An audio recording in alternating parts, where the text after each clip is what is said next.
চতুর্দিক থেকে যখন মুক্তি বাহিনী ঢাকা ঘিরে ফেলেছে, সেই সময় পাক হানাদার বাহিনী ওদের পরিকল্পনা অনুযায়ী এই বাংলাদেশে মুক্তিবৃত্তিক সমস্ত সম্ভাবনাকে বিনষ্ট করে দেওয়ার জন্য এই দেশের সর্বস্তরকে তুলে তুলে নিয়ে গিয়ে পাক হানাদার বাহিনীর দোসরদের সঙ্গে তারা যোগ সাজস করে বিশ্ববিদ্যালয় শিক্ষক, চিকিৎসক, প্রকৌশলী, গবেষক, কবি, সাহিত্যিক, সাংবাদিক অনেককেই তারা তুলে নিয়ে গিয়ে হত্যা করে এবং এই নিয়ে আমরা আমাদের সর্বশ্রেষ্ঠ সন্তানদেরকে হারাই।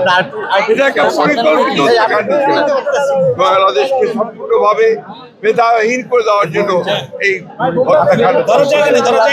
আজকে আমাদের এই দিনে বারবার আমরা সেই কথা মনে করি এবং আমাদের স্বাধীনতার চেতনা, সেই চেতনাকে আমরা সামনের দিকে একইভাবে দুর্ভাগ্যক্রমে আমরা সবাই জানি যে 2024-এও একইভাবে আমাদের হত্যা করা হয়েছে, হত্যা করা হয়েছে।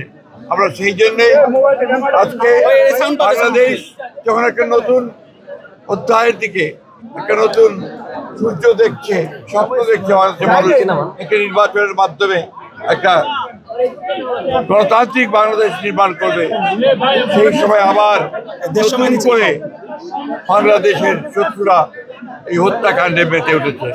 গতকাল হত্যাকাণ্ড হয়েছে, আমরা নিন্দা জানিয়েছি এবং আমরা আশঙ্কা করছি যে এইরকম আরো ঘটনা ঘটতে পারে।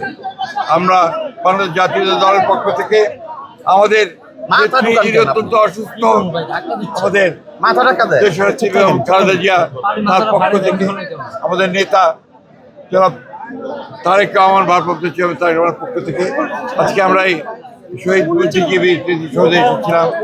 আমরা এখানে শ্রদ্ধা জানিয়েছি এবং শপথ গ্রহণ করেছি যে আমরা যে কোনো মূল্যে বাংলাদেশের স্বাধীনতাকে রক্ষা করব, সার্বভৌমত্বকে রক্ষা করব, গণতান্ত্রিক অগ্রযাত্রাকে সামনের দিকে এগিয়ে যাব এবং অবশ্যই আমাদের জন্য দেশের স্বাধীনতার জন্য যারা প্রাণ দিয়েছেন, গণতন্ত্রের জন্য প্রাণ দিয়েছেন, তাদের সকলের প্রতি আমরা শ্রদ্ধা জানাচ্ছি।